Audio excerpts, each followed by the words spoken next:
evening, and welcome back to Mystic Hour Live Podcast about all things mystical and nerdy right here on Proficiency Bonus. I'm your host, Kristy mysticwater, and each week we will be having some chill roundtable chats with all sorts of awesome people discussing all the geeky fandoms, hobbies, and cultures.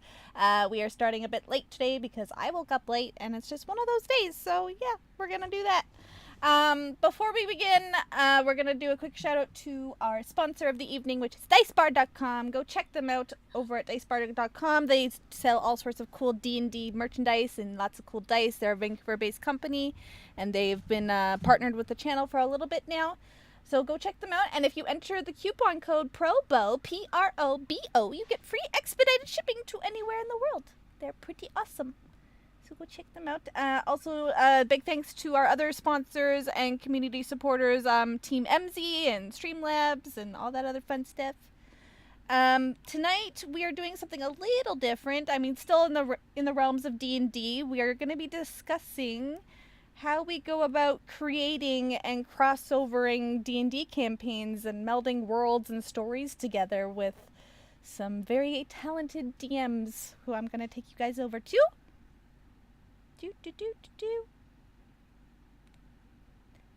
There they are. Say hi! Hey, everybody. Hi, BBs. So we got some familiar faces and we got a new face. So what I'm going to do, and especially if you guys are listening on podcasts on iTunes and you're not watching us live, I'm just going to go around the table, get everyone to introduce themselves, who they are, where they're from, any shout-outs if you wish. And yeah, so let's start with Michael. All right, my name is Michael. I am the Dungeon Master here on Proficiency Bonus for Delve and Dash and Storm King's Thunder on Thursday and Friday nights. I am from North Augusta, South Carolina, down here in the South, where it's actually starting to get cold. And yeah, just been hanging out, so that's about it. I don't really have any shout-outs, or you can follow Proficiency Bonus at Prof Bonus on Twitter. There, that's a shout-out. There you go. Does that work? That works. Does that count? That Okay. That counts. Yes, score. Got one. I did it. I did the thing. Next we have Danica, the beautiful Danica. Oh, hi, my name's Danica. I am a player on Hell or High Water Deep on Wednesday nights on Proficiency Bonus. I also recently did a one-shot on Proficiency Bonus while our lovely DM JJ was touring the land of New Zealand, and the one-shot called Brood. And that was my little foray into DMing on streaming, and that was really a really interesting time. I've been DMing for a year, though, behind that, with my own homebrew campaign. Next we have Matthew. Oh, good evening. I'm Matthew. You can find me here streaming Monday nights as the DM for our Tomb of Annihilation stream, as well as Friday nights with my most merciful and humble DM, Michael, as well as Kristy, going through Storm King's Thunder as the crotchety old gnome Mothin. I thought you were going to say as the crotchety old bitch Callista. I was like, I mean, it's a tumultuous relationship, so you're not wrong. There's some, hate going on there at points. I mean, for context, Eric, Callista's like the bitchier version of Ashra, if that's possible. This is what I've heard. Yep. So, next we have Victoria. Hi everyone, I'm Victoria. I play as Lilith on our Wednesday Hell or High Water Deep game. I've also DM'd 2 different games on Proficiency Bonus. The first one I did Catnapped, a Tabaxi Tale, on a Wednesday night, also because JJ was in New Zealand, because he was there for a very long time. You can catch that on the Proficiency Bonus Twitch and YouTube. I don't know technology. And then I also did a very impromptu Very last minute one-shot called The Most Dangerous Plane. It was kind of like a hunting one-shot with some planar travel and some hell stuff. Like, I don't even know what was going on. It was so last minute. But yeah, and then I do have a campaign of my own at home that I DM. We don't get to play very often, but I've DM'd for those folks a couple times. So shout out to them, and shout out to just like Wednesday night Hell or High Water Deep crew. Yeah. And last but not least, Eric! Hello, I'm Eric. I am the DM for a online Roll20 game with Kristy as well as Lip. I've been DMing for a few years, and this game has it's been running for Year and a half? a year and a half. Maybe Yeah, longer, because like for me, it's been about a year and a half, so probably right. longer You for came in you. a little bit later into it, but yeah, so almost 2 years probably. But yeah, it's been a great experience, and I met a bunch of amazing people from it. So I'm happy. Well, I'm gonna put you on the spot, Eric, because you are the new face here. So I would like to ask you, when and how did you get into D&D? Let's see. I mean, D&D has been a game that I've been curious about for forever. And I had some friends that have played it, and like I've expressed interest, like, oh well, maybe like I'd be interested in playing a game sometime, but it just like never really worked out. And it wasn't until I watched Critical Role for the first time, and like just like basically like binge watched the like Yep. yeah. I think they were on like episode 30 at the time, and I like you got into it early. Yeah, I came in pretty early. And I like randomly like saw one of their videos on YouTube, watched it, and was just like, oh, is this what D&D is actually like? It's like, oh, this seems like an actually pretty fun game. Why haven't I been playing all this time? And so I like caught up on all the episodes, and then like started watching live, and was just like, oh, this is amazing. And so from there I started looking for games, started playing online, started I did a just like a one-shot in-person game, which was pretty fun with just some of my friends. And yeah, eventually decided that I just wanted to create my own campaign, my own like homebrew story and world, and that became the Soldiers of Carmen game, and started playing that for a while, and then later on we basically the entire like original party members had been kind of switched out. Yep. There was like Rasham's the only original player from the start of your campaign, right? Yeah. Yeah. So, and now, yeah. And so now there's a whole different cast of characters, but it's been pretty awesome. It's pretty amazing. So for you, do you still play D&D, or are you just mostly running games right now? Well, I wish I could play, but yeah, I mean, I haven't really gotten the opportunity, like one of those like always the DM, never the player. Michael can relate to that. I can relate to that too. I'm rowing that boat with you, Eric. I'm right there. Yeah, it's one of those things. Where I'm always like, oh yeah, like I would love to like play a game and try to get a group of people together, and they're just like, oh okay, well who's gonna be the DM? And then it just like, well, Eric, you know how to do that, right? Yeah. It's like, well, I guess it's gonna be me. But yeah, I love doing it, but I would love to have the opportunity to play more. Well, now that you've been on this show officially, you can come in for any one shots we do. Oh, if you're available. I'm down. Yeah. Yeah. So, Michael, I'm gonna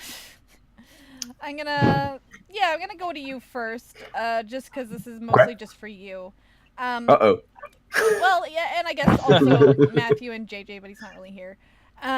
What got you started with Proficiency Bonus? Like, where did you what started this project, and where do you see it going? And What was your expectations starting it, and like what are your expectations now? I guess a lot of it had to do with what Eric just said. As I was going on to Roll20, I wanted to play D&D so bad. Like, I needed an outlet, and I missed it from my college days. And I was also a high school art teacher. I did an after-school D&D club where I had kids, high school kids, come to my class. We had about 25 kids in 5 different groups, and we would play every Thursday for like 2 hours after school. And I would train, like, I had one table and I had 4 other kids that I trained as dungeon masters. So I was trying to help them out, and giving them some real experience. And I wanted to play, after I'd left teaching high school, I didn't really have anybody to play, and I didn't have anybody around me that played. So I was like, okay, I'll try this Roll20 thing out and see how this goes. Yep. And there was a ton of people out there with games, and I would apply for all these games because you got to apply to get into a game on most Roll20, and I never would get picked. Like, I guess I just wasn't that interesting with my applications. And at that time too, I didn't know how to fill out an online application. Like, it was just like, okay, I'll just fill out their little questions and I'll be good. And then as I started to realize, I was like, okay, well, fine, I'll start my own game. So that's when I met Matthew and JJ. And we started our own game, and we had Matthew and JJ were always the constants. We had other people kind of come in and leave, but they were with me from the beginning. And then watching, like Eric was saying, watching Critical Role and watching all these just really cool D&D related streams, I'm like, you know what? I think we could do that. So, and I was like, the one thing that I wanted to change about it, though, was I wanted to try to invite as many people in and be as inclusive as I possibly could. Mm-hmm. One thing that I do notice about Critical Role, I love Critical Role, but it's the same guys at the table every time you tune in. Mm-hmm. So I was like, well, what if we, I talked to Matthew and I'm like, hey, why don't you run Tomb of Annihilation on a different night and have your own players come? And what I liked about this was I was empowering Matthew. I was empowering JJ. I was empowering Victoria's. I was empowering Danica's. I was empowering Kristy's. 110% BB. I felt like I was empowering people to say, hey, I can do this. I can be a dungeon master. I can run games so that I don't have all these people trying to apply for games and getting turned down all the time. Like, the more DMs we have, the more people will be able to get into our games, and the more people will be able to enjoy this awesome hobby. And not only enjoy the hobby, but enjoy the people they're playing with. It also gives us opportunity to, like, take turns and, like, take a break from DMing. Like, I'm not a DM, but, like, you guys can take breaks and actually take a seat in the player's seat. Oh, yeah. And like I'm seeing in chat, like, everybody has a different style, too. For sure. And I love that. Because the way I run my game is going to be completely different than the way Matthew runs his game. So it's going to be different than the way Kristy runs her game. So then you're opening, and to stream that makes sense because you're going to include your viewers into that experience as well. And viewers might identify like one stream more than like one game more than the other. Like, this is my type of game. This is my type of game. Absolutely, yeah. So you're not just it's not just the same people tune. That's the one I love Critical Role. Oh, for but sure. I notice each week when I'm tuning in. Now they got a ton of people tuning in, like 36,000 some. Live, but yeah. it's kind of like always around that 32 to 36,000 zone, and I'm thinking that maybe the same type of people are tuning in because they're resonating with a certain character, they're resonating with the DM. Mm-hmm. But if you got multiple people running games, hey, you never know. Maybe it'll resonate with somebody who likes Eric's DMing style. Will tune in on Tuesday nights. Someone who resonates with Victoria's style, tune in on Wednesday nights. You never know. So I like it that it's something for everybody. And that's very true. Like, I really resonate with that just because, like, I'm in so many campaigns and every campaign is so freaking different. Like, they're so vastly different, but all so good. So I'm very lucky. And I hate to be, this is kind of a selfish thing, but I was like, Matthew said he wanted to run his game on Monday nights, and I was so like, yes, a good stream on Monday nights. I can continue to watch. Because I'm literally watching streams or listening to them every evening. So. I'm gonna ask a question for all of you. What is your favorite part of DMing? How about you, Danica? I can say that pretty like I definitely think about this often, because when I applied to, I did the same thing of like was always the DM, never the player, and so I went on Roll20 and I was like, I'll try this out. First thing I saw was Hell or High Water Deeps at like, or JJ's little, hey, we're gonna play this new module, and I was like, I'll just do one, see how it goes, and I put it in. He got back to me, we had a little interview, and we were talking, and he was like, what's your favorite thing about DMing? Like, because I know you DM, and resoundingly, it feels like my favorite thing is seeing how happy it makes other people. It feels like it feels like I've made a gift. Like I've worked so hard to make a gift for other people that want or need it, and even for myself too, because the gift that I get is when I give it to them.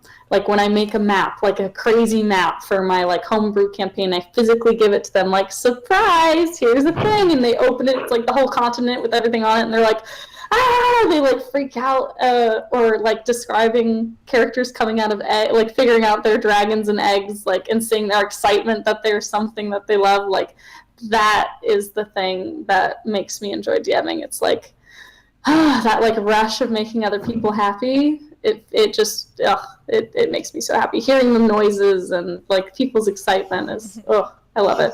It's addictive. When they come up with a crazy idea and you get to say yes, yes, you can. Yes, that is so good. What about you, Matthew? What's your favorite part of DMing? I'd have to say challenging them.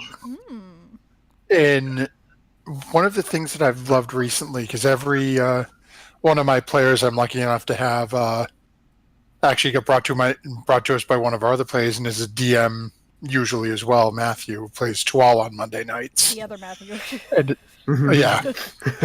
And after every session, it's like, every session when we leave off, something has happened that has brought the group of them in tighter together and bring everything, whether it's throwing a challenging monster out there. A couple of weeks ago, we ran into a froghemoth that had swallowed their wizard. Whether or not it's a small social interaction, something that the players have to stop and actually go, wait a minute, what are we actually doing? And those little bits that you can see them all working together, and the minute that all clicks, that one moment where it's like, as Michael says, you get to say, in your head you go, well, that's not what the book says, but wouldn't have been perfect if that's what it did say. Of course, yes, yes. And the light up, and they go, and it really? And they all just sort of start jumping at that. It's like that one moment makes everything worth it. Love that. What about you, Victoria? What's your favorite part of DMing? So as Kristy and Danica can probably tell you, Lip knows it best, I hate surprises. And you suck at secrets. When I got this, I was begging Lip to tell me who sent it to me for our gift exchange and all of this. I don't like surprises, but I love being able to create this world and watching how my players poke it. Like, I love seeing, like, what are they gonna do? Yeah, like in my home game, like my homebrew world, like one of my players, they were at a carnival, like fair thing, and I had given them featherfall vests for this vertical obstacle course that they were doing. And she kept falling off the obstacle course and eventually reached a point where she was like, screw it, I'm running away with the featherfall vest. And I was just like, okay. Well, and I had to deal with that, which I wasn't expecting. And they befriended a goblin that I thought they were going to try to kill. And now they have this goblin following them around. Oh wait, and Michael knows that struggle. Yeah, like I love seeing them, like I love being able to have this kind of vulnerability with people, like a group of people, and I also just really like seeing the choices that people make, because every single time like they surprise you, and it works for me because I'm not really very good at prepping. I'm a procrastinator, so I kind of get a general idea and I'm like, all right, let's just see what happens. And every time people do something that you didn't even expect, even if you were expecting to just leave it open-ended. Right. Mm-hmm. Yeah. Absolutely. What about you, Eric? What's your favorite part of DMing? A lot of what's already been said. I think I definitely feel that whole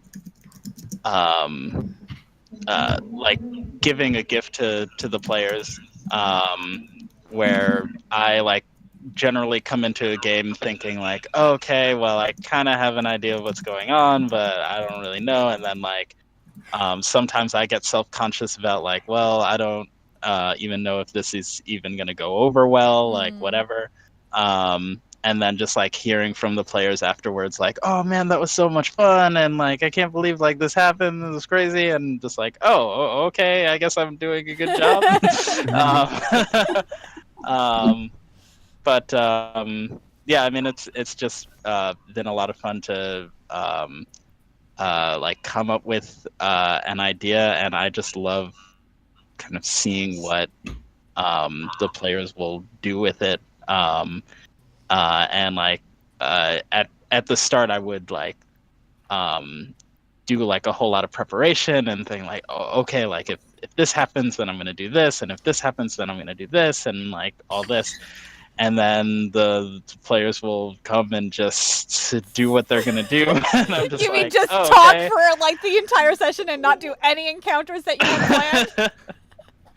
And that's totally cool, and like I love it, but at the same time I'm just like, oh well, okay, well I'm just gonna throw this out and like take this thread and like go with this, and I like always find that it's much more fun to just kind of like see where the players are going and then just kind of develop from there, like, okay, yeah, then this is happening. Yep. I always love that. Hey, I spent 4 hours on this. Yeah. I'm sure we've done that to Eric so many times. Can I just toss the name Zolkin out there for viewers who've been watching since the beginning? Yeah, plus, like, when you pulled in Ani and you're like, Astra, you recognize this now. I was so floored. I was like, where did this come from? What even? God damn it.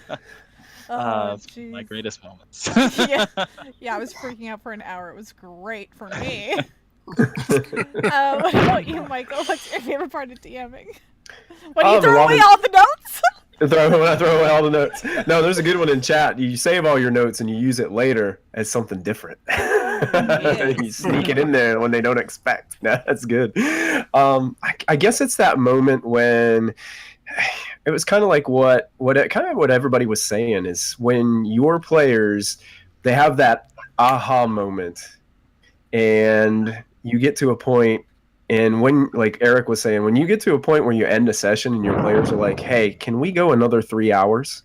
Then you feel like, yeah, I must be doing something right here. Yeah.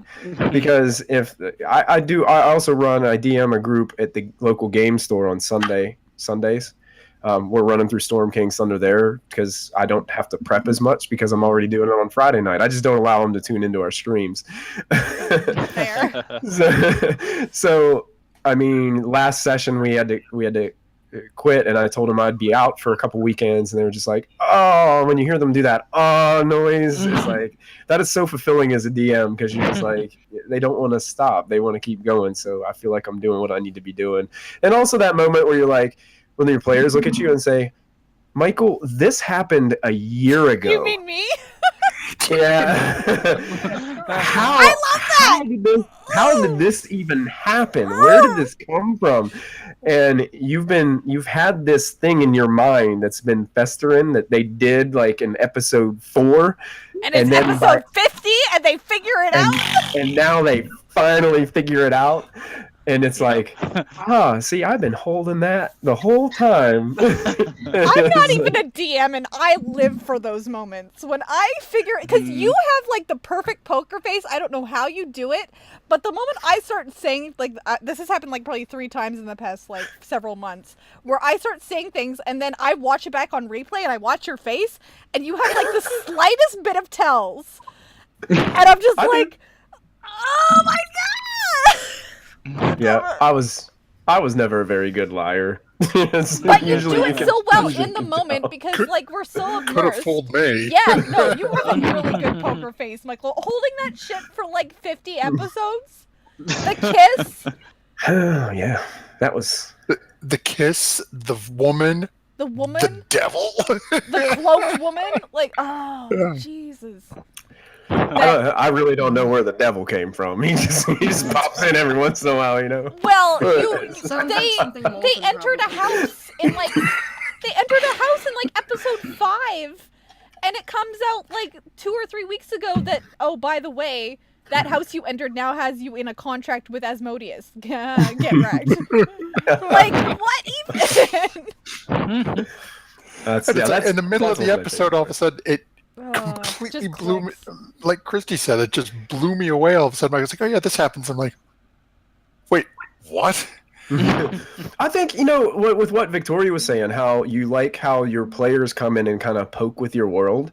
I love that statement too, but it's also kind of cool when, and like Eric was saying, having all these things prepared and then your players come in and they totally do something off the wall or random. Sometimes it's cool to do that as a dungeon master too. Like, come in and like give them something that they had no idea was going to happen. People were saying like poking people's Yeah. backstory, like they won't mention their family. Like Ink was actually saying this, so then you give them a family. Oh and, yeah, like, you do all this kind of stuff with their backstory. and I like how that it engages them. It engages them in role play too, because then they have to.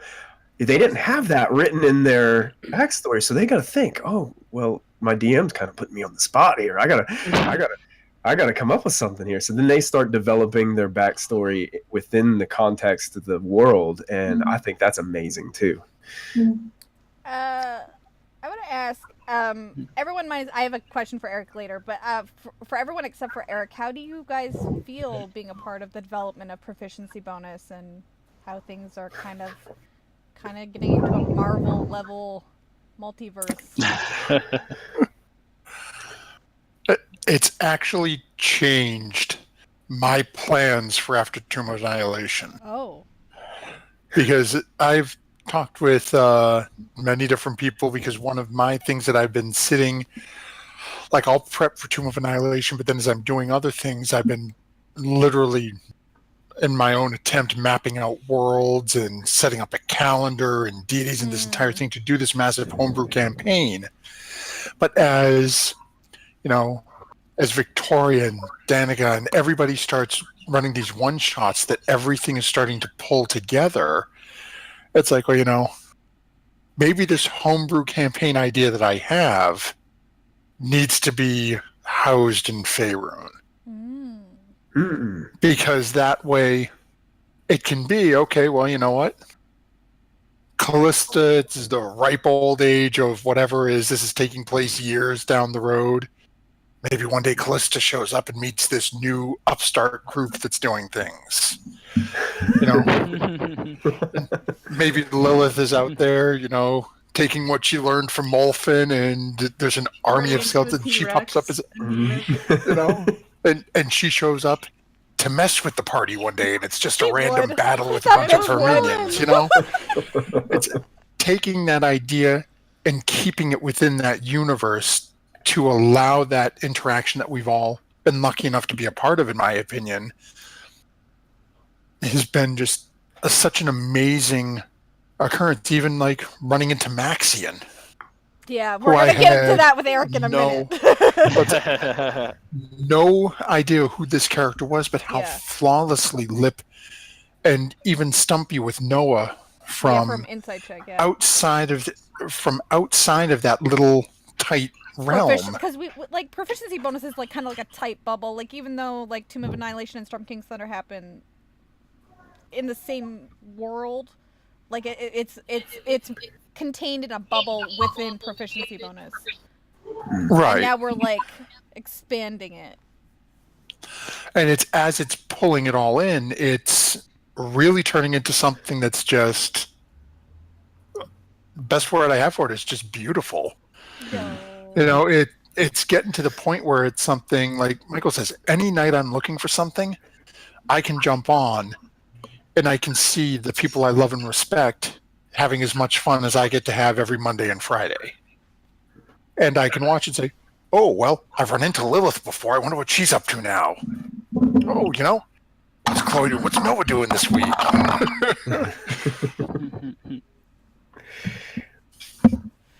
What about you, Danica? How are you feeling in terms of the development of Proficiency Bonus and crossovers and stuff? As someone who's newer to the world of, because I, like Eric, I was like, I'm gonna make a homebrew world. I'm gonna make everything myself. I feel like that's a very new DM feeling. There's like a pride in it. You're like, I'm not gonna touch a module. Like I'm gonna make my own. And having DM'd for now a year, I'm like, no, people much more professional than me make wonderful modules that I need to partake of.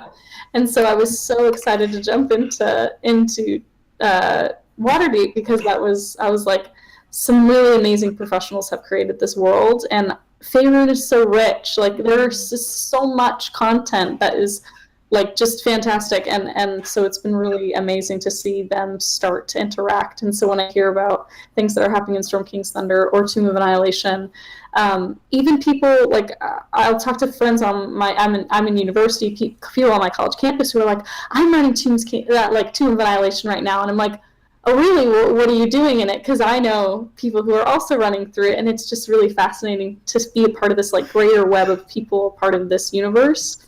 So when I was planning Brood, I wanted it to be in world because it is so, I absolutely agree with Matthew, it's like so gratifying when those connections are made. For those people listening who are like, I know that person, it's from this thing, I put in the time to like understand all of this in its entirety. It's so gratifying for them. So I wanted to put it in the world. So when I picked the Whalebones Archipelago, I was looking at its wiki on the Faerun wiki, and I was looking at it and I was like, this is mentioned in Storm King's Thunder, and I was like, oh, is it? Now, let's make sure we're not stepping on toes, but it just found out that there was like something up very high up in the mountains. There was a storm giant fortress, and I was like, that's nice. I like that little nod. And then found out there was supposedly a bronze dragon there that went crazed, and I was like, perfect. We already have one of the, like, we're gonna line those up, and it just fell piece by piece into place, and it was just so perfect. It was one of the most gratifying like DMing experiences I had, because someone else came before me, and I'm like, someone a part of this new generation of D&D that's coming about with Critical Role and Adventure Zone. I'm adding to it, and I feel like that's so cool to just be a part of this like huge big picture. I love that. Yeah.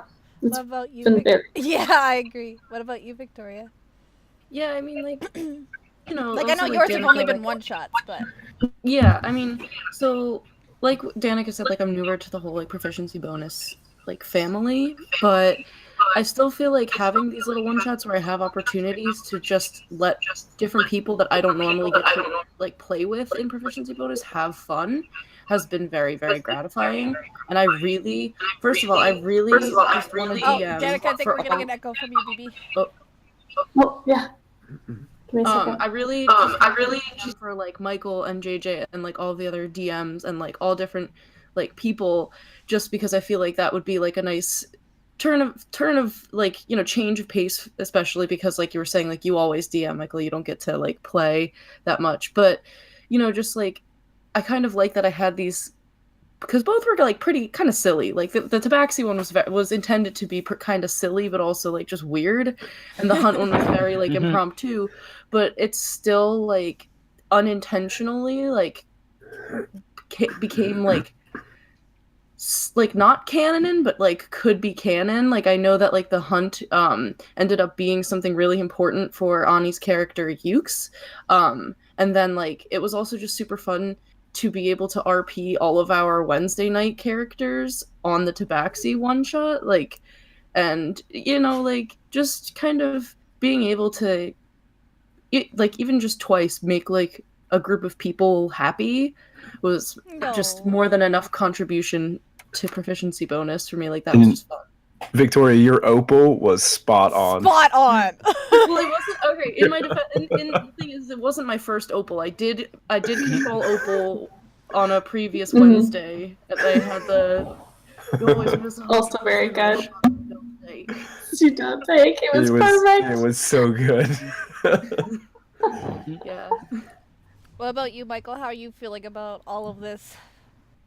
Oh, I mean, just listening to what everybody's saying right now, just kind of just reaffirms for me that I'm doing what I set out to do. And you did the right thing. When we started, I did the right thing by doing it. I'm super excited.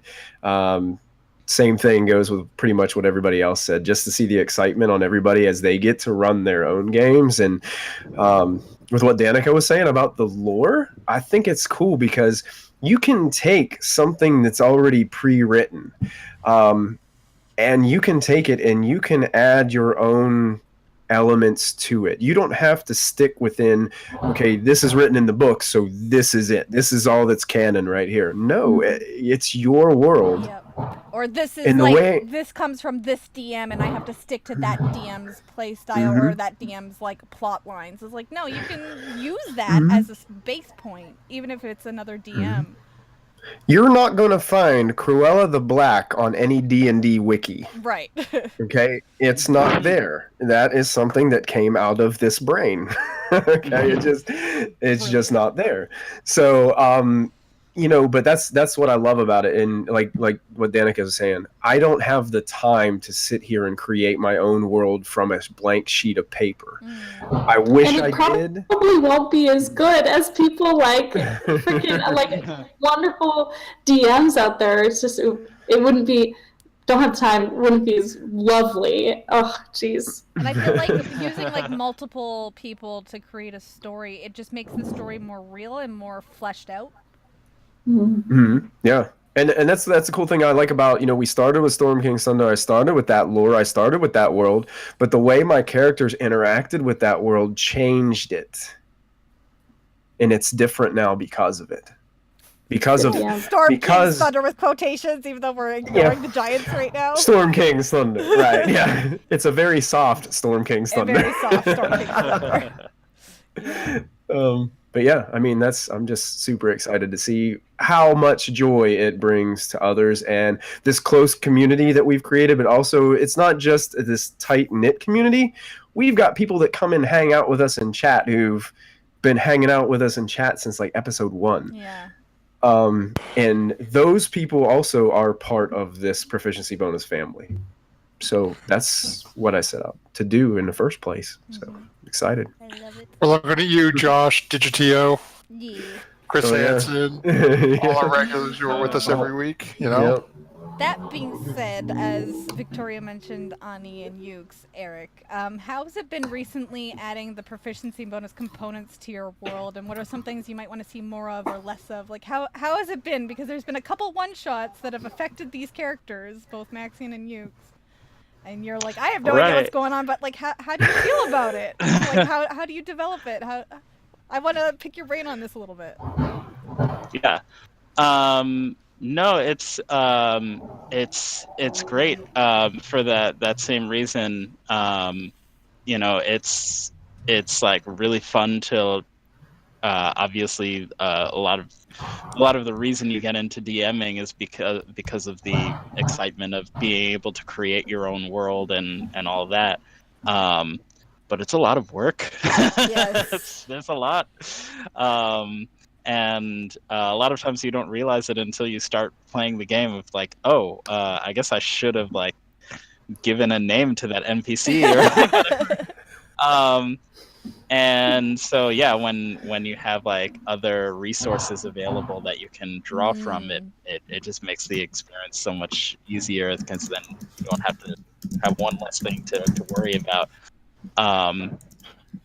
And so it's actually been really fun. I mean, one, just hearing in like Proficiency Bonus and the all the different streams of like hearing like Ukes is like going and doing this thing, or like Maxian is like here. I'm just like, oh my god, Maxian, he's like branched out. He's like a big boy now.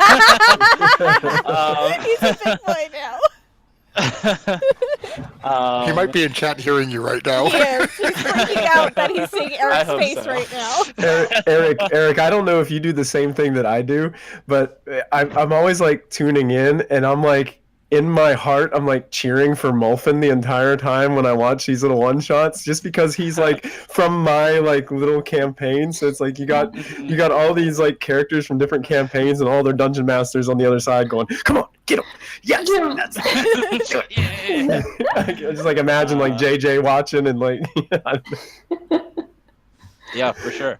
And yeah, so just like hearing I mean, like I haven't watched like all the different one shots and everything, but like just kind of getting the reports back of like what happened during whatever.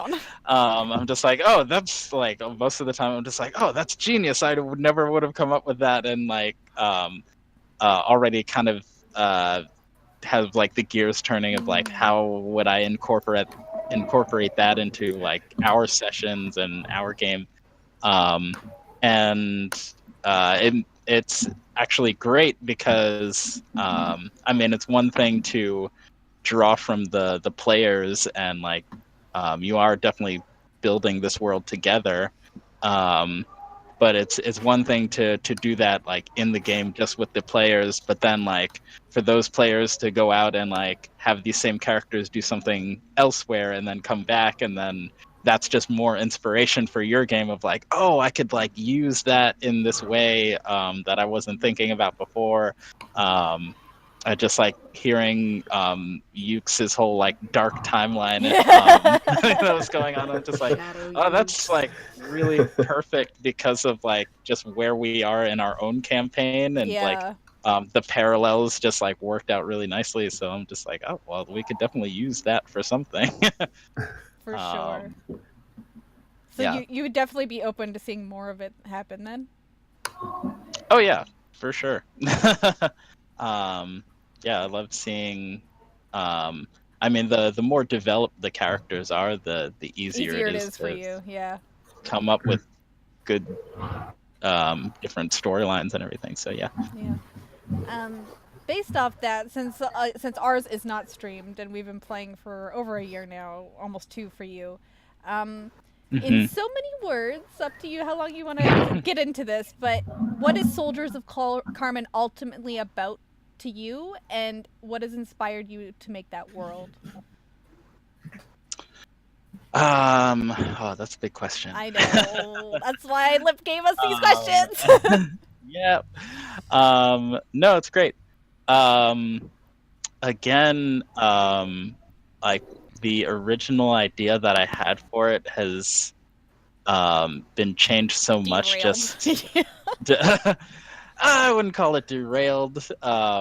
It's just developed into something that I couldn't have anticipated.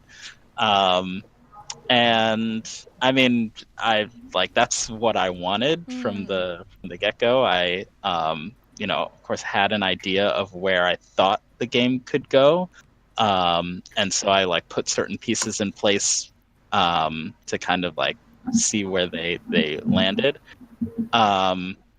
And like I said, Rasham Aaron is the only one who was in like the original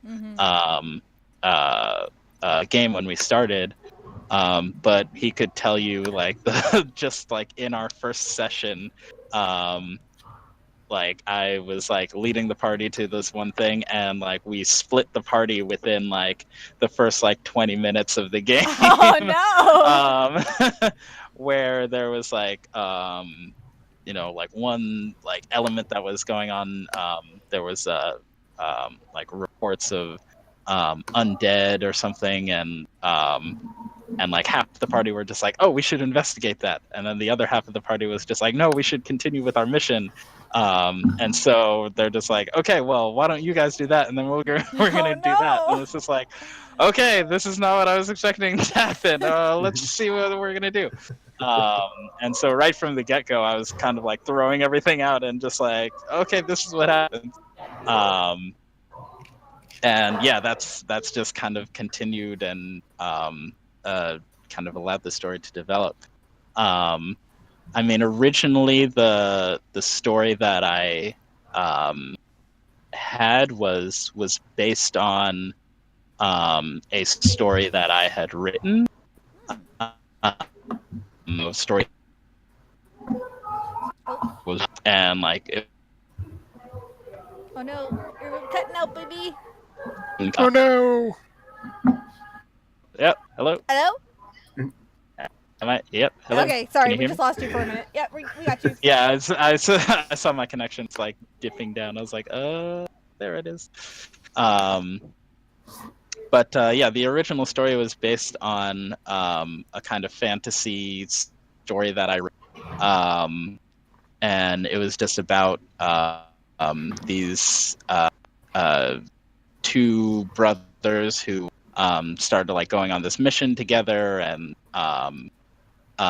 so like the world of Carmen, the original location that I created, was based on their hometown. And originally the party was going to kind of go on a similar journey from the characters in the story.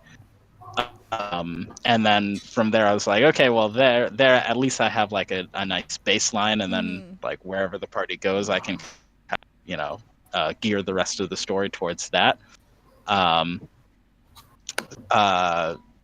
Side note, I feel like it doesn't really spoil anything to reveal, but you're the actual party in the game actually met the original characters of that story that I created, in Drake, Cliff, and Amy, the soldiers that you met in Glanduin. Who like later went off and like did their own went on their own adventure. I kind of like threw them into the story as like a little nod, yeah. Basically just NPCs. But yeah, it was like a nod to the original story that I had. And so it was also fun just like seeing how you guys interacted with like the characters that were potentially like you in the game, like the ones who were supposed to be going on this journey in the first place. Yeah. So that was also fun to see. Oh, that's so cool. I had no idea. That's so cool. All right. Well, I'm gonna throw this over to Matthew for a minute. This is from Lip, but he's got some good things here. Mulfin has been the core of a lot of outside world characters. How do you perceive him moving forward after all of these one-shots? He seems to be having a potential future with a number of them. Are you excited to see this move forward? What are your thoughts on it? Because Mulfin's kind of been the core to a lot of problems. I love Mulfin. Like, you done fucked up Maxie, and you done fucked up Lilith. Like, what is... Hashtag Wizard Bros. Hashtag blood magic, the worst kind ever. You're muted, BB. What else? You're always muted. I'm getting him a T-shirt that says "I'm probably muted." Do it. Just wear that. And I blame JJ for that. Him and his stupid push to talk. So I have the mute button on my microphone now instead. Mulfin has been interesting. Like Michael and I have cracked jokes when we started out playing together. A couple of years back. Had a really sort of oddball character, a halfling barbarian that was a lot of fun, but nothing like it's been with Mulfin. And as Mulfin has grown, specifically because of the interactions with the other characters, with Moby, with Lachlan, Lord knows with Callista, even Diana a little bit, and now with Anastasius and Ashlyn coming in more recently, a part of Molphin in my own head, I see him as sort of that crazy uncle or crazy grandfather that we all have. He's the older guy in the family that knows what he's doing is right and is going to do it no matter what, doesn't care what anyone thinks, is just, this is the path I'm taking. To hell with anyone's opinion, up until, oh hell, I went too far. As he's interacting with the other characters, though, like I've spoken with Michael, and this is something I say without spoilers because most of our viewers here have seen some of the things Molphin has done, not only in the one-shots, but even in Storm King's Thunder. Mm-hmm.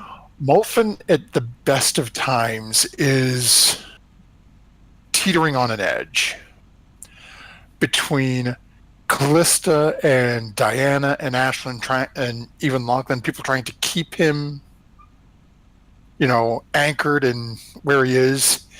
And the other end, just completely losing it over the things he's dealing with. Mm-hmm. And this opportunity to be involved with, like, running into Lilith's character through your one-shot, Kristy, and then meeting, and like Maxian, who I didn't know anything about leading up to that point, to finding, oh my word, he's watching Lilith and Molphin whip out blood magic to find out this guy is literally a psychotic hatred of anyone who does this. The blood magic's like the embodiment of Maxian's character flaw. Like that's his one thing that just drives him over the edge. So the fact that both of you did it so quickly, I was like, this is perfect!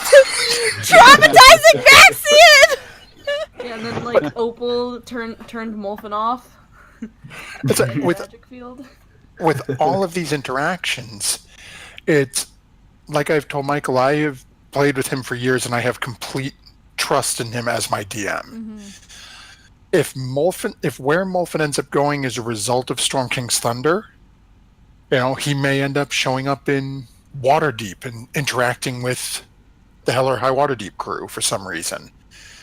He could end up, right hand to Asmodeus, given that contract, and end up being a big bad guy somewhere down the line. The nice part is all of these interactions that I've been lucky enough to be a part of, wherever the story takes Molphin, I'm excited to see where it ends. Mm-hmm. Whether it is in my hand is, he's my character, mm-hmm. or you know what, Lachlan falls off a cliff and dies, and Molphin goes completely BS crazy. Mm-hmm.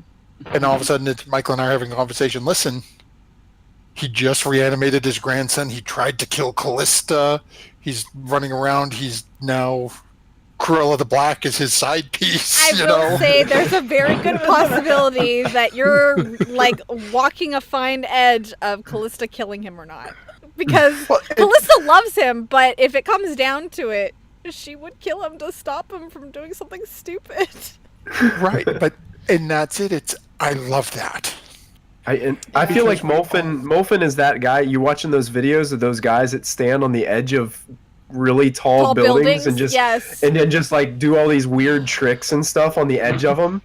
He's just like on the edge and he could fall off or he could stay balanced. I'm just, as a dungeon master too, running his games, I don't know where that's gonna go.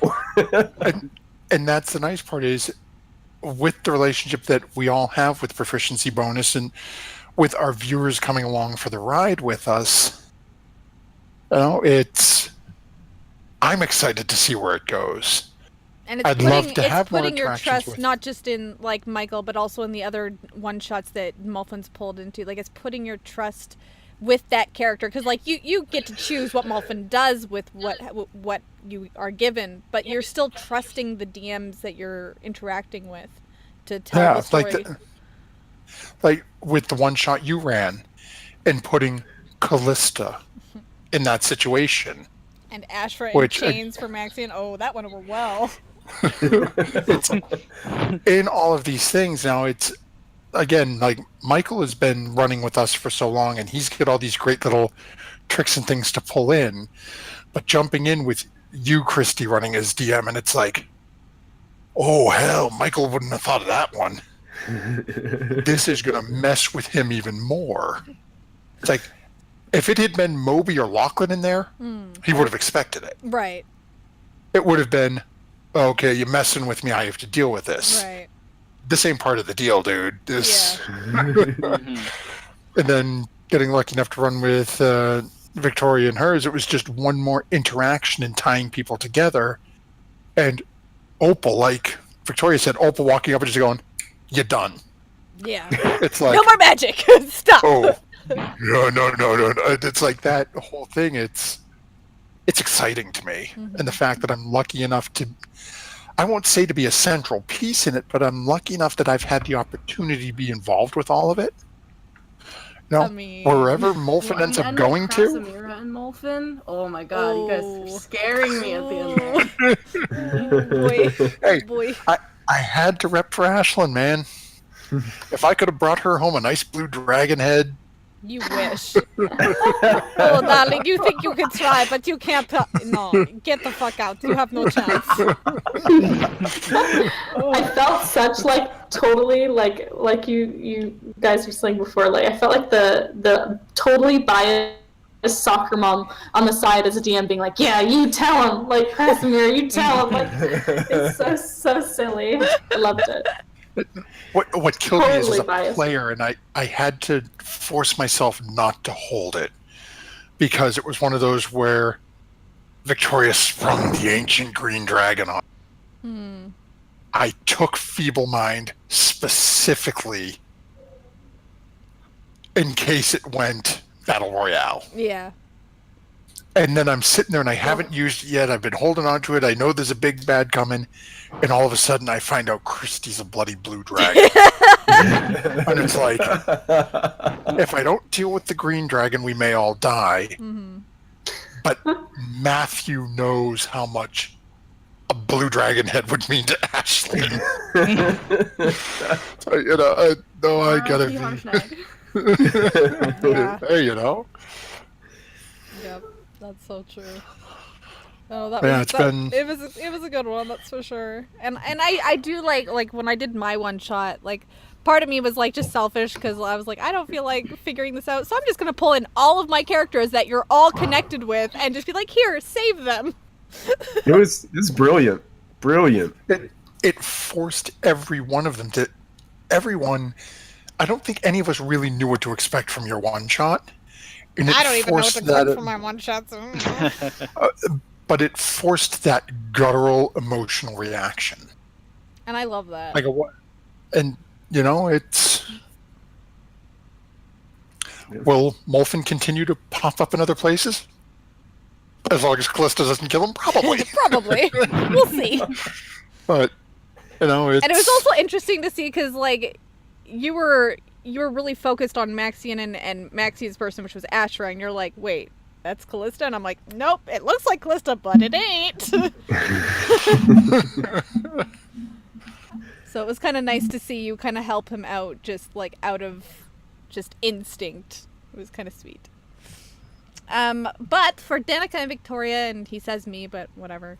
You two have had pretty memorable one-shots lately. Both seem to do a good job centering around a number of worlds coming together. What was the process like collaborating with other people's worlds, and how did you center it on this one-shot? I think I talked a little bit about it already. I think A little bit, yeah. Like there's going to be a lot of crossovers with these questions because I kind of figured. Yeah, definitely. Any thoughts on your personal experience, anyway? It was just fun. It was just really fun to do. Yeah. I think it was just taking from existing campaigns or existing content and finding ways to subvert it to, like, include you all, but also like I wanted it to one day, you know, maybe just releasing some chaotic neutral dragons into the world. Sorry, everybody. I felt I didn't really think about it intently until the end, and I was like, wait a minute.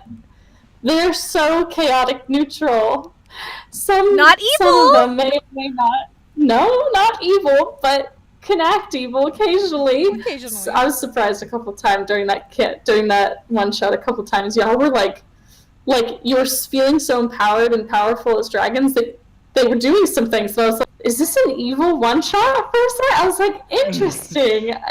You don't always get to play that, but I thought about it after, and I was like, "Dang, I think I just had to release possible villains into the world." But it's kind of fun at the same time. Raises a little bit of danger.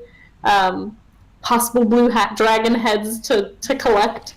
I personally loved the all sorts of idea things. that you combined chromatic with metallic as broodmates. Like, that's brilliant, because then it erases, like, that, like, with D&D, we've talked about this on Mystic Hour before, with the stigma of certain races in D&D, and how some character races are just you're auto evil, or you're auto racist. So the fact that you did this with dragons, which is like the epitome of that, was brilliant. Because it takes away the core values of those dragons while still kind of keeping them as dragons. Yeah, that was a really.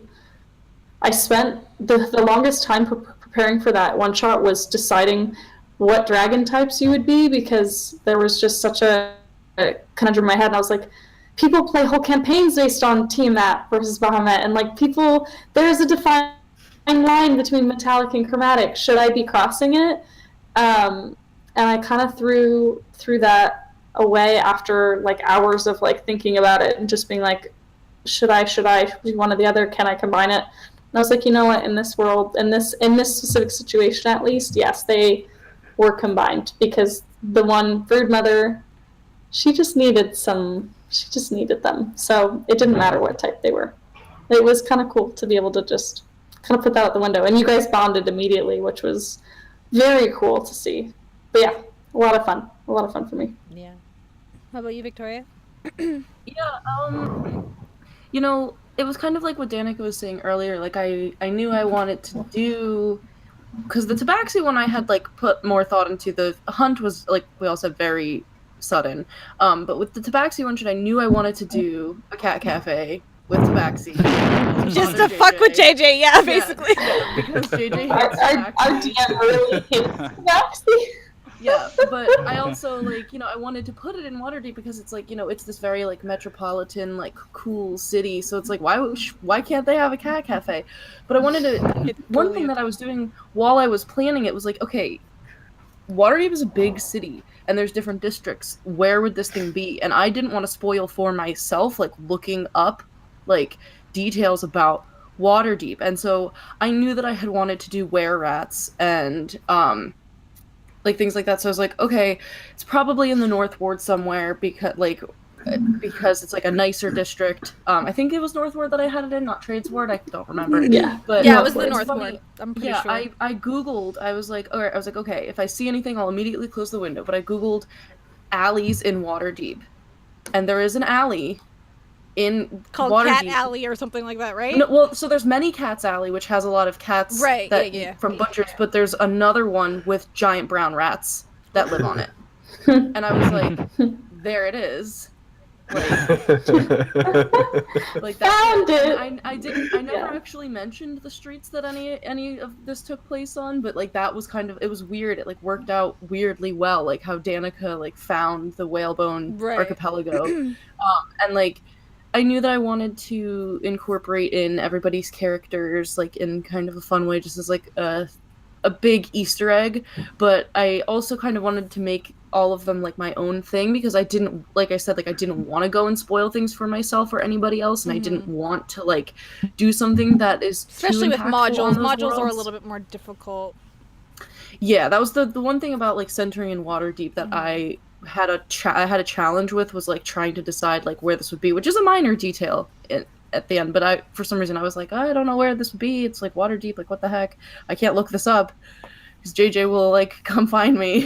But like, yeah, like I just, you know, and then like as far as the hunt went, I had like 6 hours to prepare for it, and half of that I was at work just like thinking about it, and I just kind of liked the idea, like my thought process of, okay, Battle Royale, no. The most dangerous game, no. Just a hunt, there it is.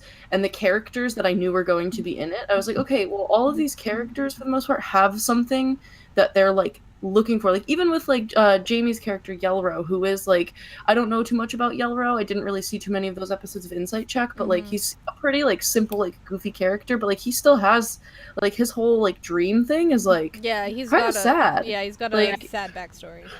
yeah, and so like I knew I wanted to incorporate in something that would tie in all of the worlds, again without stepping on any like toes of like world lore. So I had my own little plane there, and I wanted everyone to kind of focus on the idea of a hunt not as something necessarily violent, but also something like everybody can be a hunter because you have something that is like more important to you than anything else, and like that's what it means to be a hunter and like to seek something.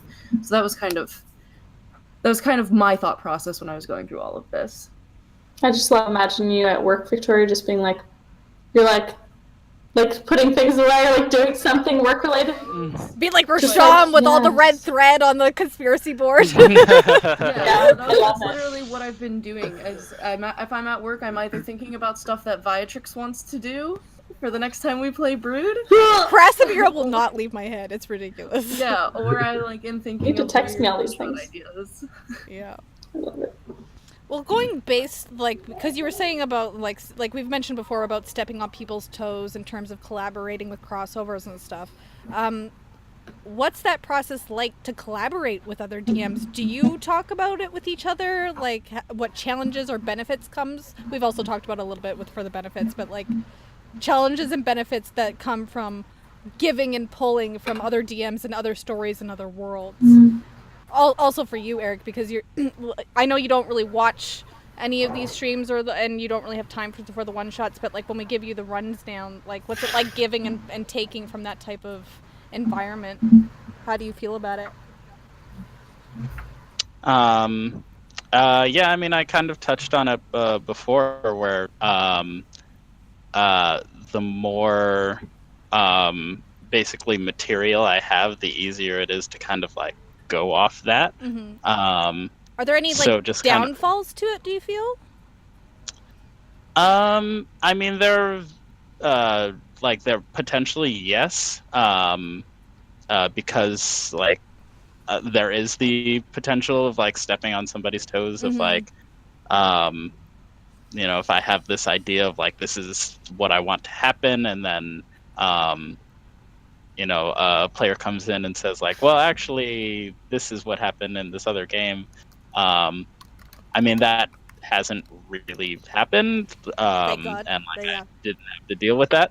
But then like there, you know, like for me, it just kind of adds an additional kind of challenge for me, and like I love those kinds of things where I'm like, oh, okay, well, I want to keep this element of the story that might not have happened in my game, I might not have developed myself, but the player, you know, does like feel connected to it and like feels like this is important to their character. I'm like, okay, well, how do I take that and incorporate it into this game, even if it's not necessarily canon? And so yeah, I mean, I love like that's one of the things that I love about being a DM in general is kind of like taking these ideas that the player has of like, oh, well, I, you know, like my character really wants this, or like believes this, or like whatever, and for me, I'm like, oh, well, I've never would have like included something like that in the story that I was doing, but I'm gonna see if I can like find a way to like incorporate that, because then it just makes the story that much more, and it opens more doors developed. for you, right? Exactly, yeah. Because then I'm like, okay, well, otherwise it's just like very narrow focused of like, well, these are the things that this is my idea, and we're sticking to my idea. Yeah. Like it's almost railroady at that point. Yeah. So then, yeah, if the player comes up and says like, oh, well, I think this is fun, and I'm just like, okay, well, if you think it's fun, then like because there was a point, not just with like these collaborative one shots where Maxian and Ukes gets pulled into proficiency bonus, but also when Lip ran his one shot during our Sunday game, Right.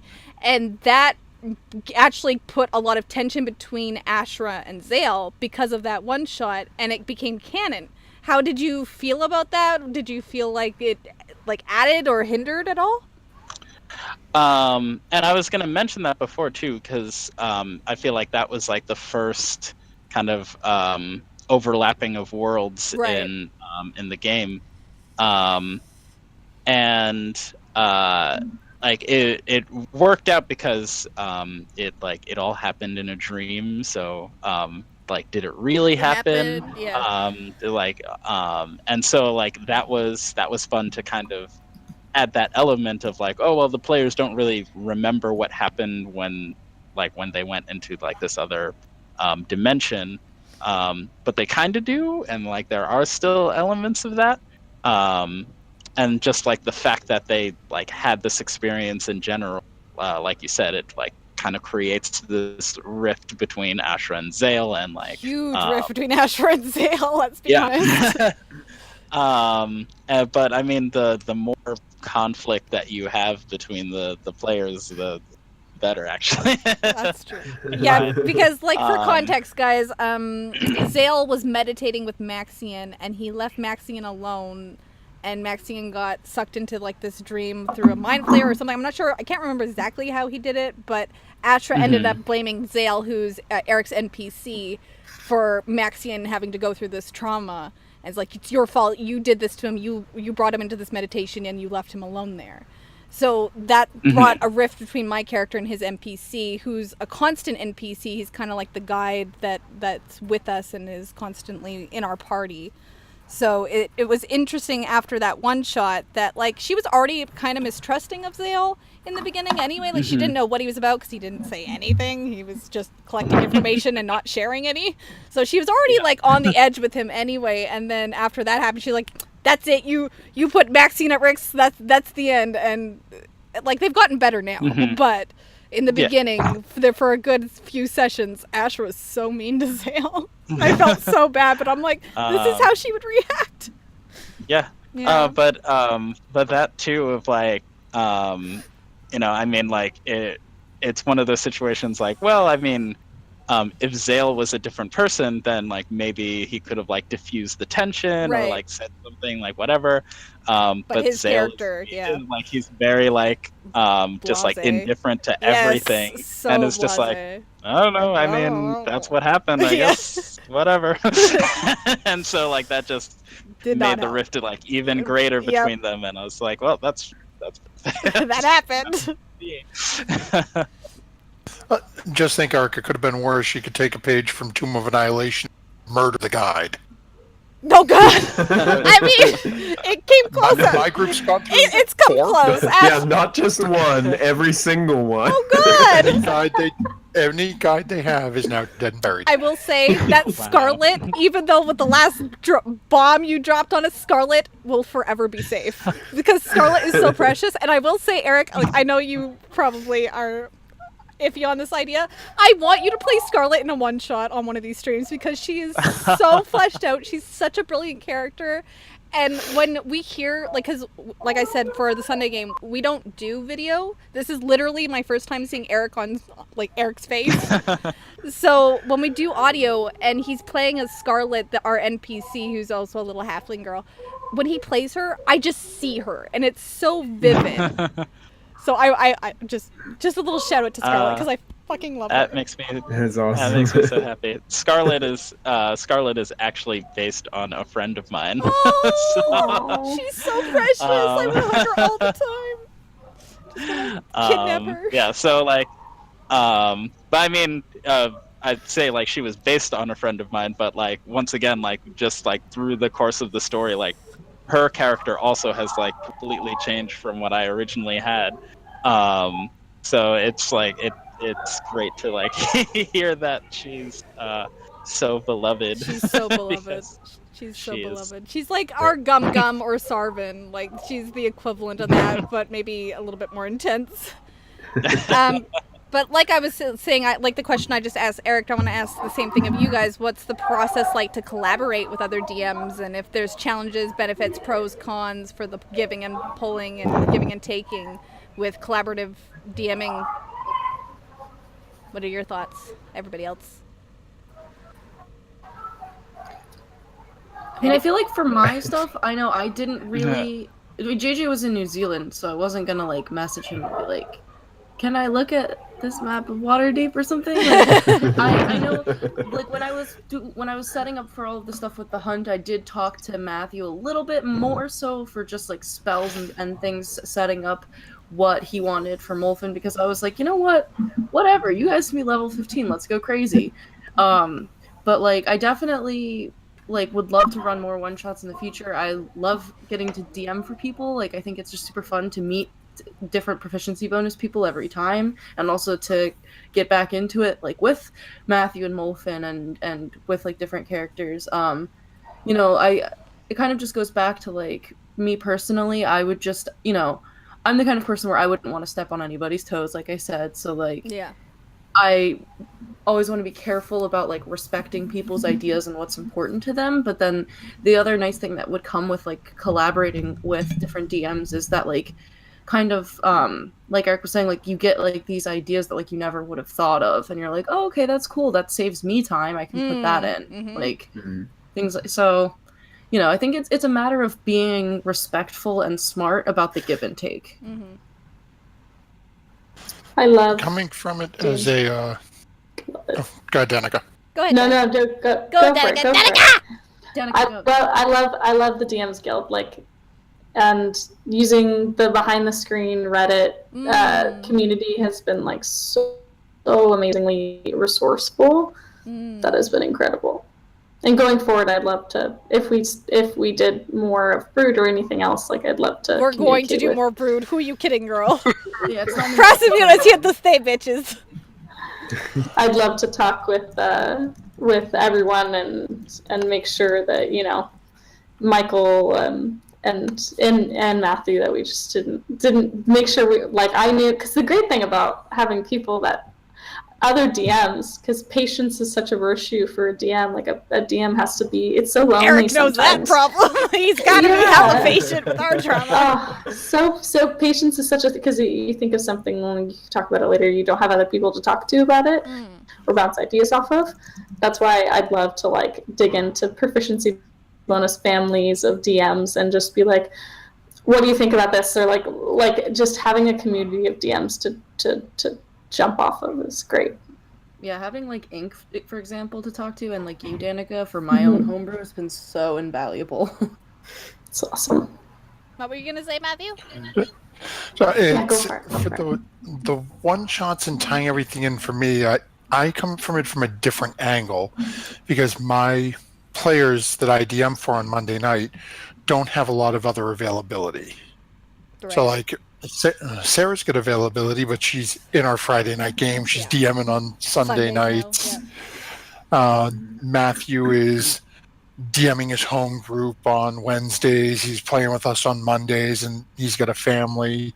So he doesn't have a lot of extra time. So I haven't had to really run into yet with, like, Michael getting thrown for a loop a couple of weeks back. Having that, you know, character come back and say, oh, you know, this guy Eric ran a one-shot and, you know, he blew my mind and this happened. Can this be canon? And, like, with your one-shot, Kristy, and this all happening, and then at the end, Molfen appearing right back where he was, being able to have that conversation with Michael and be like, listen, you were there for some of it, you may not have seen the end, here's what's happened. Is this going to be considered canon? How is this affecting the character, or does it? And it's okay if it doesn't. Like, me, it's totally okay, because it is a one-shot, and it's totally in the DM's right and validity to say, like, no, it actually doesn't really fit with my story. But it's a cool idea, but, like, maybe it was just a dream that you had. Yeah. And that's the nice part, is for a lot of it, speaking with the family we've got growing here, and again, just from, as you said, this is your first time seeing Eric, this is my first time meeting him, but we've heard a lot about him from you Yes. and the stories we hear from about the Sunday night game. Yes, lots. Especially now that you have Ani and Lip in the group. So yes, lots. Well, as we're hearing this, I feel comfortable saying, and out to everyone, if I had my Monday night group and they said, hey, Eric's running a one-shot, Danica, Victoria, Inc., anyone from our group wants to run a one-shot, I want to bring, Solana, Tuala, Quen. I want my character from this to be a part of it. Go on it. Mm-hmm. I trust my players as much as I hope they trust me. And I trust the people that I run with in this family that if they have something they're doing, if they believe in it and my players believe in it, I'll find a way to make it work in my story. No. Because it's not my story. Oh. It's, as much as, Michael's our DM, he's plotted our story and he's got these overarching ideas and he's guiding it. But as Lord knows we drive him nuts with this, the minute we take a look at it, everything changes. Yeah. And I trust all of you and any of our other Proficiency Bonus people who are watching this or may catch it later, all of you as well. Sarah wants to jump in with Solana and something completely sideways happens. Sarah, you're good with it. You want it to be canon. We will find a way to make it work. As long as it doesn't involve like a 3-week journey. Right, yeah. if As long as you play it with like the timey-wimey shit and make it happen and make it fit. If it's D&D, anything planar, can if happen. they pop back, right. Yeah. You've got a TARDIS, you bring them back. Just make sure they're here within a second. And, hey, guess what, everybody? Solana's there. Poof, she's gone. She's back. What happened? Don't know. I don't know. You'll have to ask her. Yeah. And that's why I did that with my one shot. I wanted to be very clear that all of this was happening and it was a time thing. So if it wasn't canon, it's fine. It's whatever. But if it was canon, I wanted to not affect the stories that were already happening in the moment because Maxian was in the middle of a stakeout. Like Lilith was dancing with Rix. Molfin was in the middle of doing also a stakeout of sorts. Like I wanted to make sure that none of them were being compromised in the moment. And I feel like in terms of that trust, when you say you trust the people that you're working with, is you trust that they're not going to deliberately going to fuck up your game. Like you trust them to respect you as much as you respect them. Right. Yeah, and we've been able to do a lot of them in a way that like with all of it takes time, but then in your actual world, only like 1 second went by. Like I had like a little, like I never actually talked to JJ about it, but like Lilith had a moment where she was like, "Wait, what just happened?" Even though no time had passed. So like everyone's been. But it was very subtle and it works. And it was the same thing with Maxian on how he approached Ashra and told her about his dream. And it's very I wanted to keep it on par with how Maxian's mental state is in the game, with how he's acting with all the blood magic and just how much drama is happening in the Sunday game, that I wanted to keep it in the same strain, and that's why I chose to bring Ashra in the way that I did, and how I managed to get him to actually use magic to save her. I wanted that to be like a character building moment because I knew his character well enough, and I knew he would trust me to do it justice. So yeah, that's just, I love it. What about you, Michael? What are your thoughts on that? Oh, sorry. Go ahead, Eric.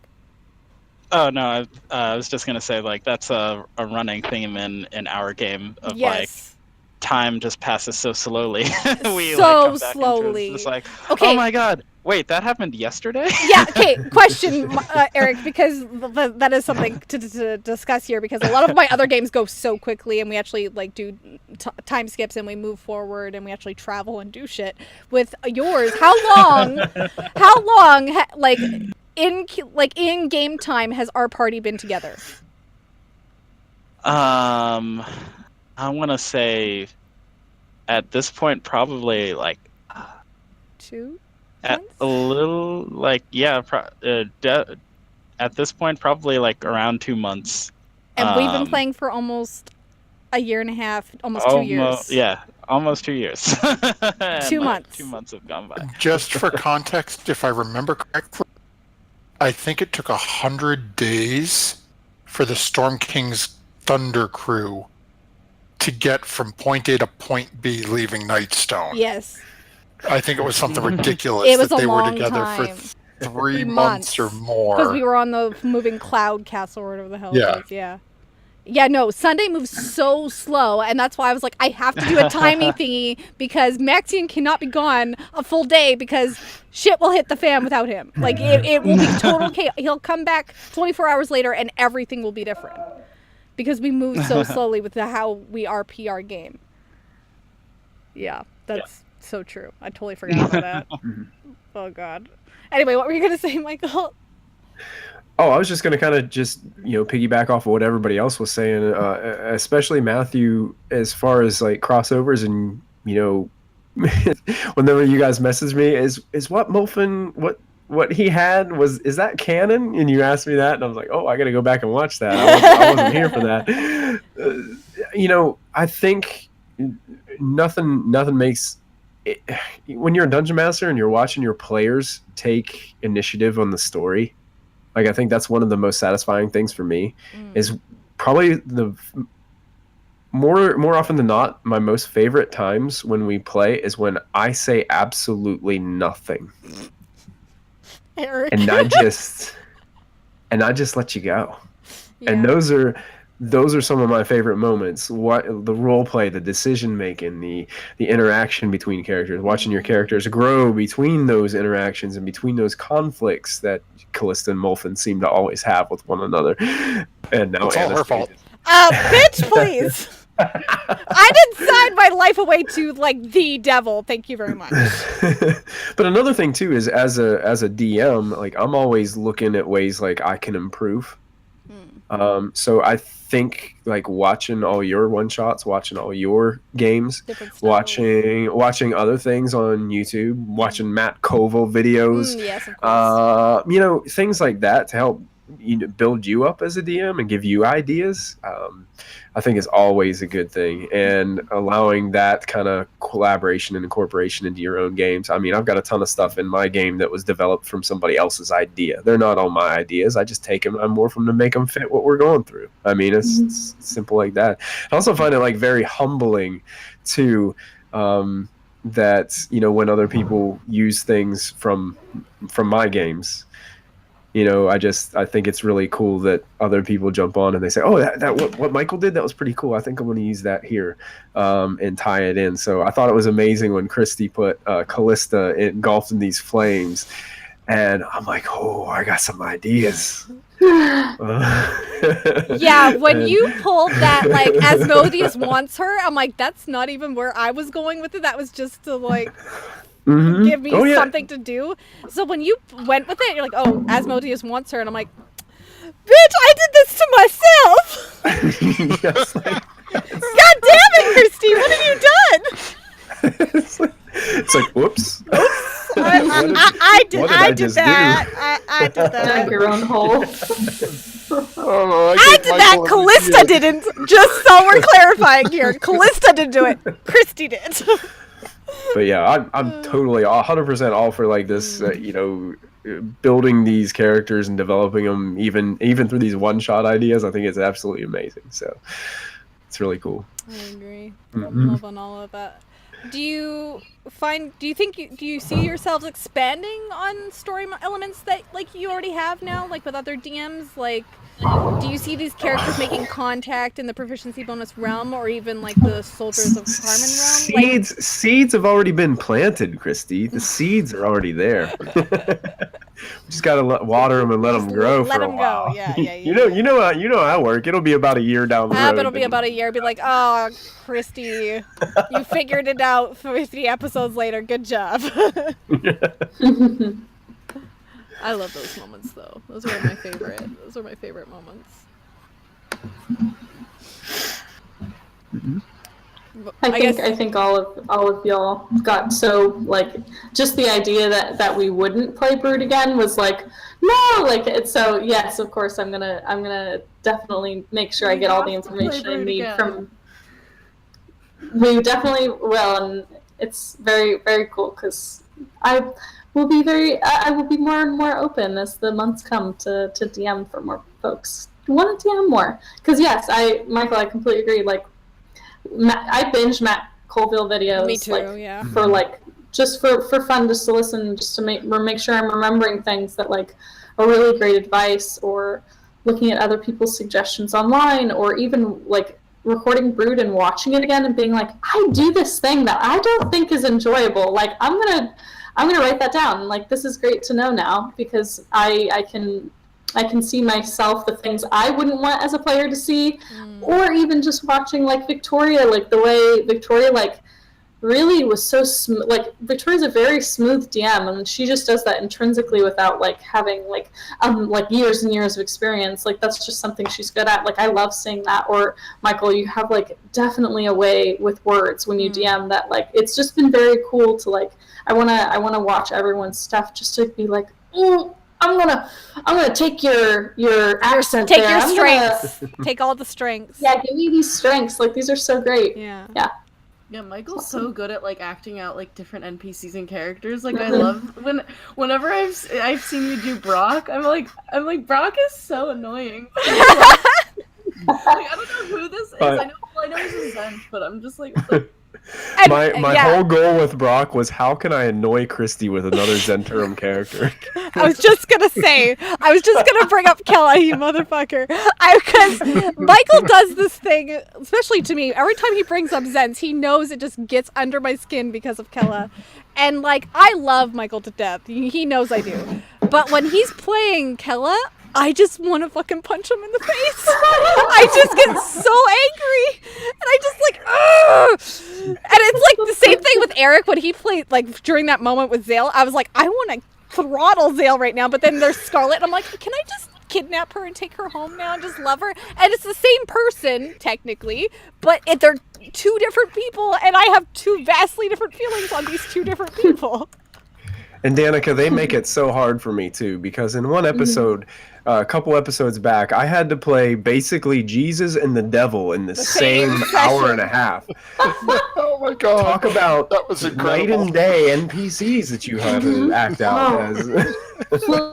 Flipping around is so difficult. It's so admirable. I love watching good DMs flip from character to character. I'm just like, how did you just do that? My voices mushed together. Like, it was so hard to do mine like too. the whole Wednesday crew adopting cats. Like, it was so hard to switch between you everything. did it. Your I was Blossom like, we were was all adorable. like, you did a great job.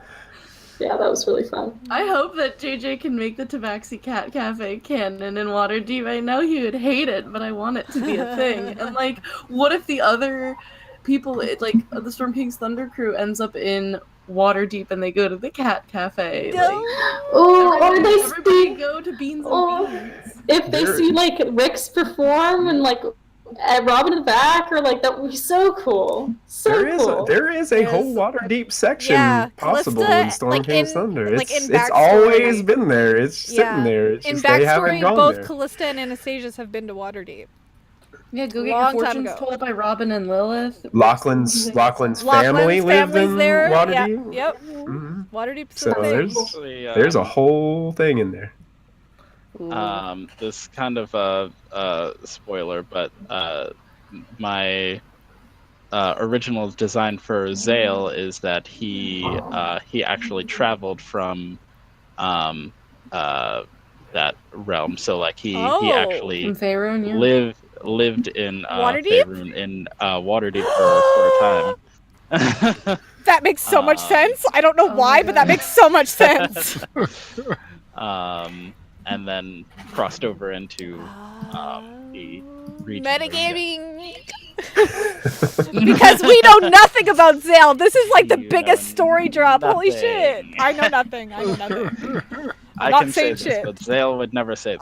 Obviously, yeah. So basically, Kristy needs to just give you a rundown of all of the crap that we're doing that's going to So single-handedly Zale knows destroy the everything social that's scene of happening Waterdeep. here.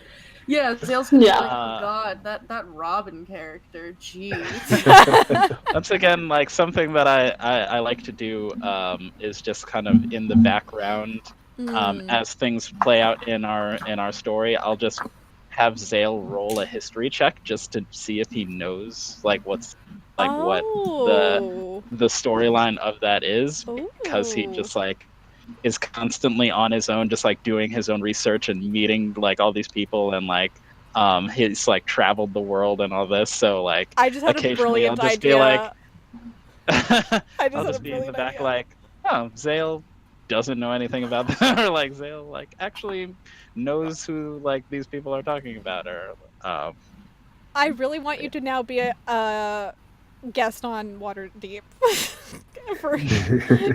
as Zale. Just saying.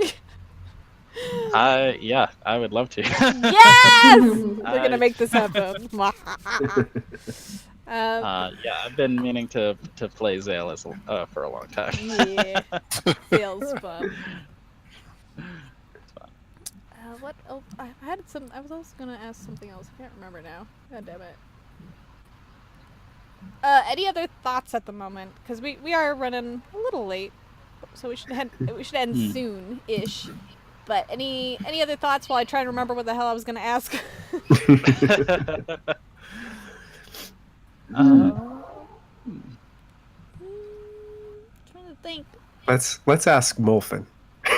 Yeah, how's Molfin feeling about like every 30 seconds being pulled into an alternate dimension? That's a good point, because Molfin's been. This has happened to Molfin multiple times now. Multiple times.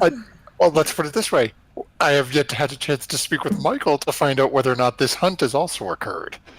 Well, So the hunt makes things very, very, very complicated because you were all granted a wish. Oh! And Krasimira's wish and Molfin's wish kind of clash. And I feel like I'm the only one that knows Opal's wish, and that one is fine. Major. That is like world altering.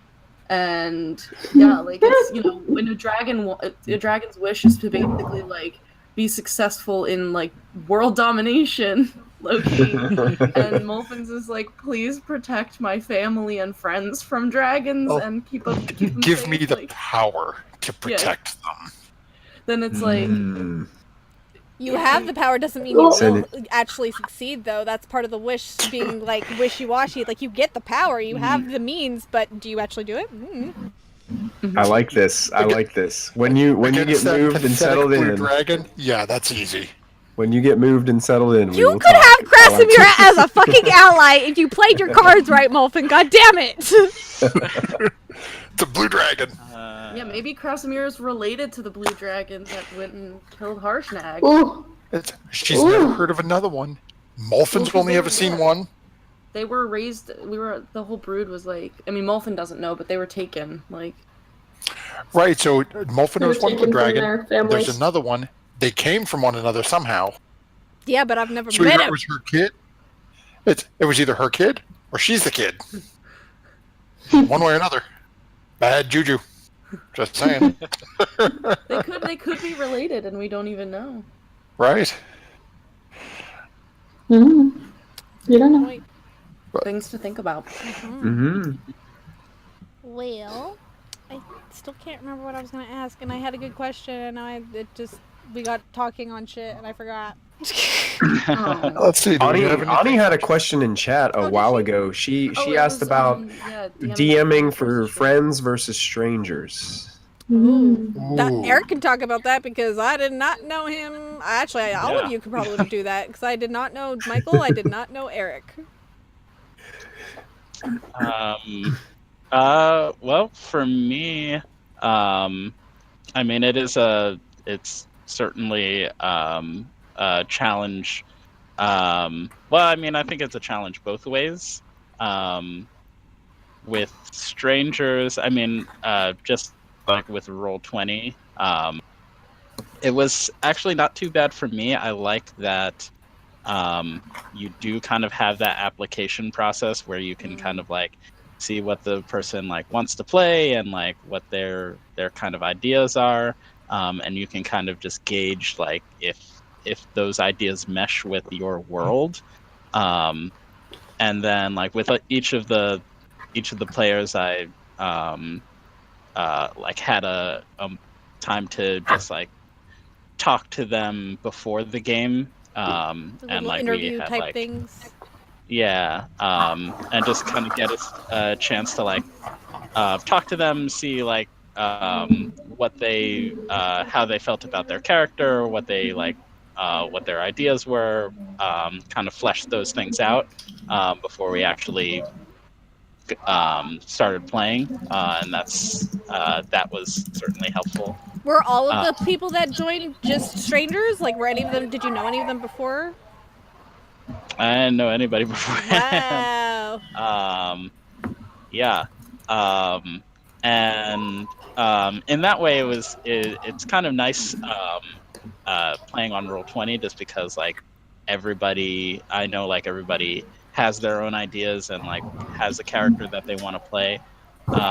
Whereas I also ran a one-shot for some friends, and that comes with its own challenges. Because with them, like with like my friends, like none of them had played D&D before except for like one. And so like I was also like kind of introducing them to the game and telling them about it, and so they were all super enthusiastic, but then like it's almost harder with friends. I was because, just gonna like, say, because yeah. you've got that wall, like, you have to be a kid. Like, can you imagine yourself day one introducing Scarlet to your friends? How would you like? Would you have a little bit of apprehension about it? Because like you know these people and they know you, and then all of a sudden you're this halfling girl. Yeah, and I mean it's for me like it wasn't even that. It was just like you don't want to disappoint your friends, and I like had this kind of element of like everything that I did, I was like, oh well, I don't know if this is gonna go over well, and like I know that if like this all goes to shit, I can't just kind of throw it away and be like, all right, well, I don't know you, goodbye. Forever. Whereas with my friends, you can't just like turn them off, like ghost them, like yeah. I mean, not that I thought that was gonna happen, but like it's a backup plan. Yeah. But yeah, it just kind of has its own like kind of weird little differences, but it was fun both ways. Can I pose a counterpoint to that? Sure. Oh yeah, go for it.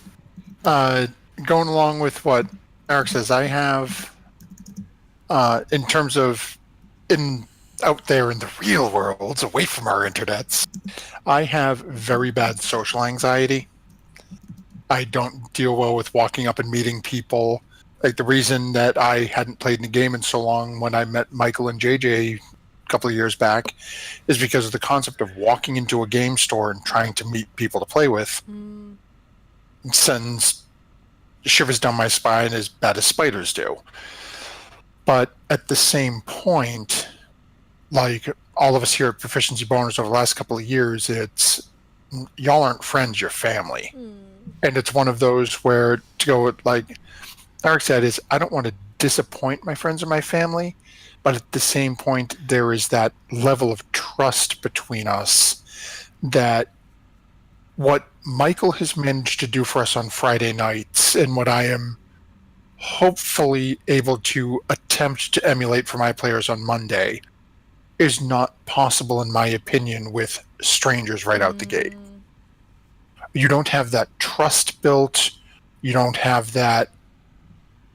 Michael could turn to me tomorrow and say, you know what, Molfin's off the deep end, and it's, okay, so what are we doing? What's the plan? I have complete faith in him and trust in him because we've built that relationship. The fact that he turns around, you know, once in a while, 2-foot-tall female goblin that is now ruling a cave, killing a bunch of goblins, Queen Gub doesn't enter into it. You know, it's those strange things we do that make each other laugh, that character you're not expecting, a weird merchant that sounds like a superhero outfit all designer. The Canadian geese that seem to have invaded Faerun. You know, the little things like that, you can't get that from strangers. You can't. I mean, you can try, But I mean, think of it, if you jumped in and on day one he's cracking jokes and throwing Canadian geese at you, are you going to hang around? Yeah, maybe. Probably. Maybe you get I mean, that sense of Kristy humor. would. I mean, yeah, But- some people probably be like, why is he so racist against Canadians? What the fuck? Fucking Americans. Right. It's like all of a sudden he's talking about how your money smells like maple and Yeah, you know, yeah, that type of shit. Let's say stereotypes. you know, A boot. We've gone through the entire list, haven't we? The entire list. I'm like, you know what? And- Sure. ask Kaplan on Monday nights. I do the same thing to her. Of course you do. Of course you fucking do. Well, that's the thing with like the proficiency bonus family that like Kristy and Danica will know is that like I never felt like strangers with you guys, and that's why this is actually a really hard question for me to think about DMing True. for strangers versus friends because like I never, at least as a player, never felt like a stranger with any of you. Like we all mind melded We had so a real. fast. I feel like I have. I'm sorry, Michael, Matthew, Eric, but Waterdeep was a strange event.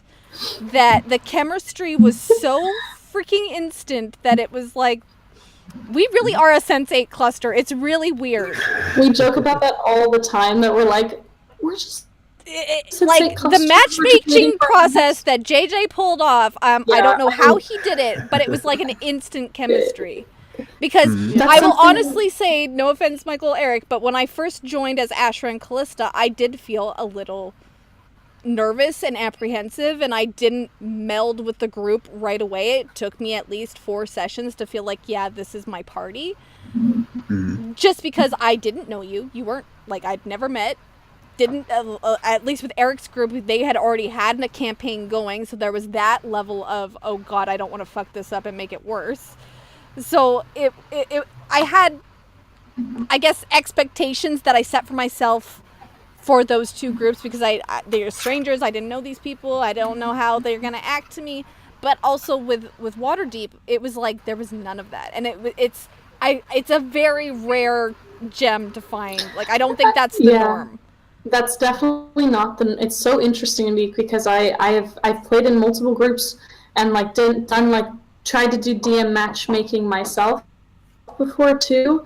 That is such a hard thing to do, to find like a group that you're like, I love it. This is my people. I feel so good every time I see them. Like, I completely agree with Matthew Colville's whole, if you don't play with, if you have a group and if you don't play or do something, even if you're not playing D&D, like those are the people you would do something even if you weren't playing, or you just do. That's the people that you should be playing with. And I just completely agree with that. Like the moment I stop going out to dinner or like doing weird things on the weekends with my home D&D group, I feel that disconnect. And I think that's something that's been really lovely about Waterdeep and the Proficiency Bonus family is that like people are just always chatting with one another. It's so awesome to be able to have that like consistent connection. Like, even though I haven't necessarily met everybody from Proficiency Bonus, like, on a video call, I would still love to... I really want to DM for, like, everybody, because even though it would kind of be like strangers, it's... With Proficiency Bonus, it's not strangers, even if you've never met.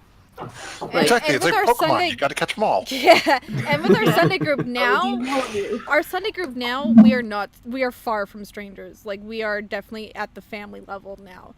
And, like, and it's the same thing, like, I got pulled into this by a stranger, and now you guys are family. So, like, it has to start somewhere, whether it's with friends that you already have, or with strangers, because if you can stick with it, and develop it and tell this collaborative story that you're all really invested in loving, the friendship and the family element happens naturally and easily.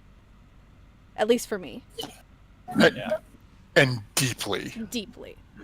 Yeah. I was gonna say that same thing where we didn't really know each other in the beginning. At all. But yeah, like very quickly just like through the game, and like that's another thing that I've like loved so much in like running the game is just like seeing you all kind of like get together and become friends, where like I'm kind of like in the background like, oh my god, like I brought these people together. Exactly. Especially because like I mean, for through various life reasons, the original party that I put together is like no longer there, yeah. except for Aaron.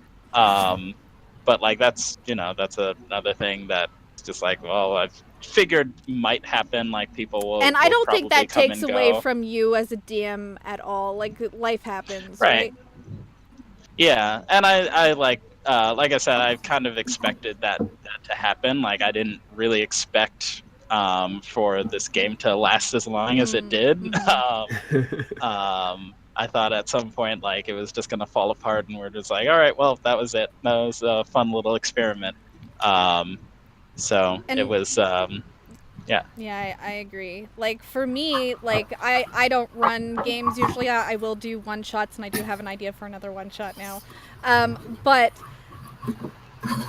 if I hadn't met Michael, I would not be having Mystic Hour. If I didn't have Mystic Hour, I wouldn't be pulling in Insight Check. I wouldn't be pulling in the Sunday group. I wouldn't be having like all these players and friends, like the Monday and Tuesday group. Like I get to pull everybody that I love and that are important to me in my games and bring them all together. And like having moments like this on like Mystic Hour and one shots, it just, I'm so happy, you guys. Like I'm infinitely happy right now. So yeah. But Basically sounds like a whole bunch of us owe Michael a whole lot. Michael is our king. Is it? Not at all. Not at all. You know what? I mean, you guys make the channel what it is. I just try to put you in a position to have some fun. so much fun. And that seems like everybody's doing, so that's great. Well, on that happy note, I think we are going to wrap up now because we are definitely going late now. So any last thoughts, any last comments, shout outs, anything you guys want to quickly do before we do the wrap up? Any last questions from chat? Well, I guess just one thing that I wanted to put out there to any, I don't know, potential players out there who might be thinking about being a dungeon master or thinking about doing something like that. It's really, really simple. Try it. Just give it a shot. Your first session is probably going to be a little rough, and that's okay. You and your players can get through it. You know, I want to see more people just build up that confidence that I know that they've got, and they can give it a shot. Even if you've never played in a game before, just go ahead up and pick up the simple rules that are on, I think they're free PDF on Wizards of the Coast website. You can go there and you can get the simple rules, and really, you know, you watch all these videos, that's all you really need to get started. The rest of it is you and your players building a really just fun story together and having a good time. So any potential DMs that are out there, give it a shot. See what happens. You may be surprised. I agree. Like I personally am not a DM, and I don't there's a potential where I could run a campaign, but I'm in the mindset I love one shots, and I love doing this type of thing instead. This is my jam, and I still get to play with still the DM community and my friends. So there's other ways around it too. You don't always have to DM if you don't want to DM. There's other things you can do and still play and still have fun. So to kind of yeah, go ahead. Oh yeah, no, go ahead. To kind of piggyback up what you were saying. I know, like when I was first running my game, I was like super self-conscious about like the mistakes that I was gonna make. Not necessarily like even like in the rules or anything, but just like, oh well, if I like accidentally like, you know, mess up an NPC name or like tell the party this when like the it was Scarlet really supposed Order. to be this was supposed to happen. Say the Scarlet Order instead of the Sapphire Order.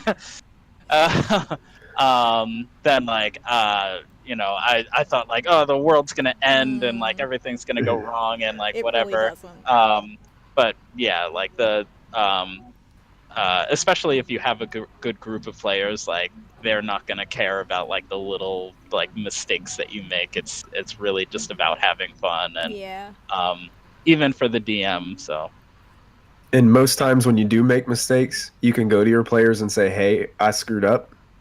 Let's even retcon. after the fact. Yeah. And they're like, it's okay. And most of the time your players are like, yeah, that's cool. Let's just go back and let's just change that. That's fine. Yeah. Somehow. Notice that you I made at least 5 mistakes just 2 weeks ago. And they were pretty big mistakes. Yeah, that's true. We were like, it's fine.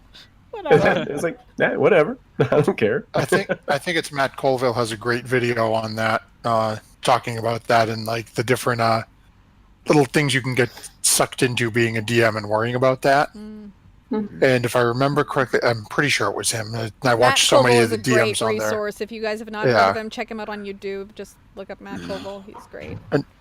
And one of the things, and assuming it was him, it may have been another channel, and if I can remember, I'll throw it out on Twitter at some point if I can find it, talking about, when you're starting out, you're going to make mistakes. Like Michael said, he's made a couple. I know, Lord knows, we had a lot going on last Monday night. I probably screwed up 3 or 4 things too.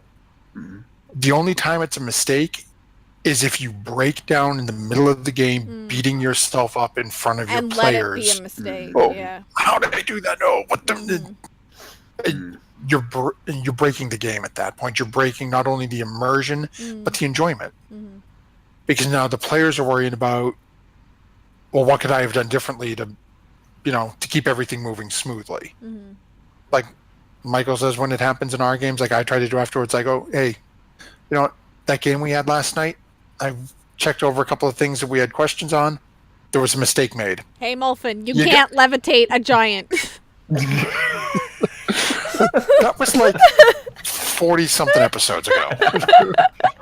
Just an example I remember of shit that's happened that he allowed, and it's like, by the way, you can't do that ever again. That's like, wait a minute. How much weight can levitate lift? Let's see. So it's, if it happens and you allow it at the moment, great. You guys had a great session. It was memorable. Exactly. You talk about it afterwards and say, that wasn't quite right. Yeah. We're just gonna, I feel like DMs, I feel like the best games and the most, no one will remember the mistake that was had. Everyone will remember the feelings that they enjoyed at the table. So I think like for a DM, it's also your job to have fun at the table for all you DMs out there. And I think it's easy to forget that if you're stressing about what will they like, what do they want to see. All the best games have been when I've stopped and been like, if I was a player in this moment, what would I want to be like? What would be the coolest thing that I'd be like, whoa, like I would want that. So putting, for you, your players will see you when you're having fun and totally be enamored in that you're having fun. They will also have fun. Like you are setting this huge tone at the table. So yeah, if you break down at the table and you're like, oh God, yes, you can do that. But if you have fun with it, everyone's going to have fun. Yeah. So That's why you're doing it. Just have fun. All right, PPs, we are going to wrap up now. Big shout out to our sponsor, Dice Bar, dicebar.com. Go check them out for dice and D&D merchandise. Check them out. They're a Vancouver-based company, and if you enter the coupon code PROBO that Michael just typed in, PROBO, you get free expedited shipping to anyone in the world. Anywhere in the world. Oh, Blitz beat you? Get wrecked. Matthew. No, wait. I think mine was there first. No, it was Matthew. Matthew beat you, sorry. Every single time. Probo, PROBO. Put that in the coupon code at checkout. You get free expedited shipping to anywhere in the world, including Australia. So, yeah. Thank you, dicebar.com. Thank you, Streamlabs, Team MZ, etc., etc. Thank you to my lovely guests this evening, Michael, Danica, Matthew, Victoria, Eric. I love you all so much. Thanks for being hella poppin' tonight. And, yeah, we will see you next week. I don't know what's happening next week, but we'll find out. Thank you, Kristy, for hosting an awesome show. Oh, we appreciate that. Yeah, thank you. Yes, fantastic. This is fun. Oh, I'm so glad. I love you all so much. And now you've given us another victim to drag into I know, right? I'm so... Eric, you're stuck now. One of us. All right, babies. We will see you tomorrow, right? For Storm King's Thunder. Yes. And then Insight Check and Doom of Annihilation and Waterdeep. Delvin Curse Dash, Curse of Strahd. I always forget that now because it's new. Every night. Basically every night except for Tuesdays. Tuesdays we're working on it, but every night except for Tuesdays you can catch us here on Proficiency Bonus, usually starting around 4 to 5 p.m. Pacific Standard Time. 8 p.m. Pacific Standard Time is usually when we go live, so come check us out. The schedule is below the Twitch video. Or on Twitter at Proficiency Bonus. If you're watching on my channel or listening to the podcast, you can check out patreon.com/MysticHour and get some cool benefits in the private Discord channel. And yeah, thanks for watching, BBs. And we will see you next week. Okay, love you. Bye. Bye. Night.